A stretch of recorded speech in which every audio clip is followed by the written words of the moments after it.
How impactful was this episode for longtime Naruto fans coming from something like this to seeing what Gaara has ultimately become in this episode? How impactful was that for you?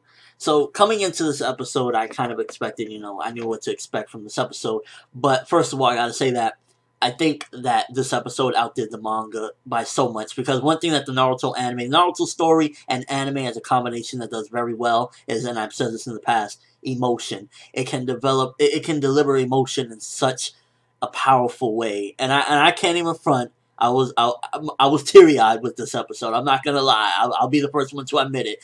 You come from you gotta realize this long story. So you come from remembering the beginning, and they give you a lot of flashbacks, which in this case I felt necessary to give full closure to this character, Gaara himself and his relationships and with his father and his mother and just everything all around it.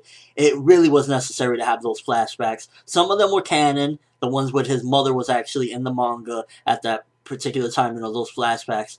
But then the other ones I felt still were necessary. The ones showing him again when he was little to remind us, everything Gaara's been through. And I really felt like this episode gave Gaara's character development full circle. It just truly was the greatest character development for Gaara. And this is one of those characters that, a lot of people like to say, oh, nobody gets character development.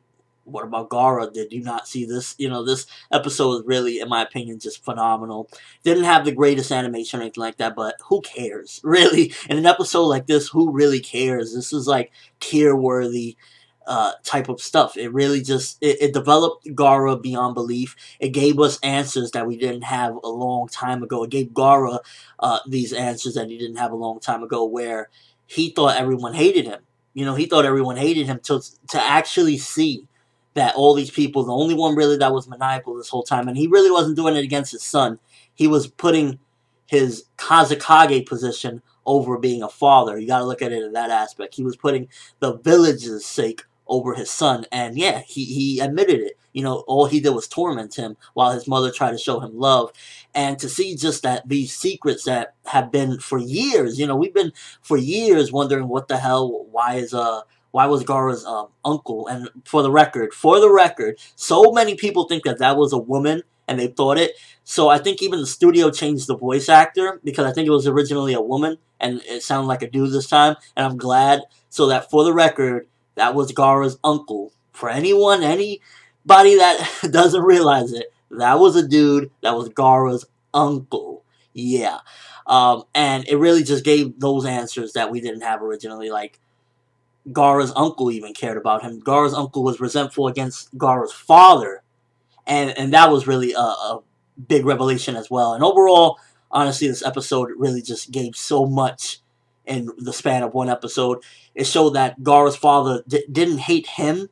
It wasn't like, oh, I hate my son. It was protecting his village. So, everyone had their reasons. There was a purpose for everything. And I really appreciated this episode. I appreciated that Kishimoto took the time to give Gaara what he deserved after this entire series, everything he's been through. And I really loved it. I think this episode was just really very powerful for anybody that, because, some people have skipped the original, but for longtime fans that have seen the original and they've seen this, and you will get this emotion of, wow, this character, he's been through so much, and to finally get these answers that his mother did love him, Yashiramu did love him, his uncle did love him, and it was just really a political move that made his life hell.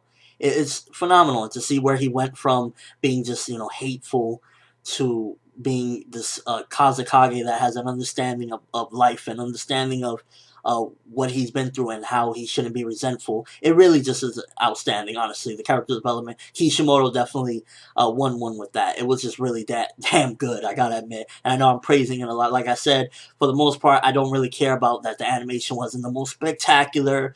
It really was a powerful message. And the flashbacks that, yeah, they weren't canon. Some of them, they added for the anime, but regardless, it still was needed to remind us and relay this message that this character's been through a lot.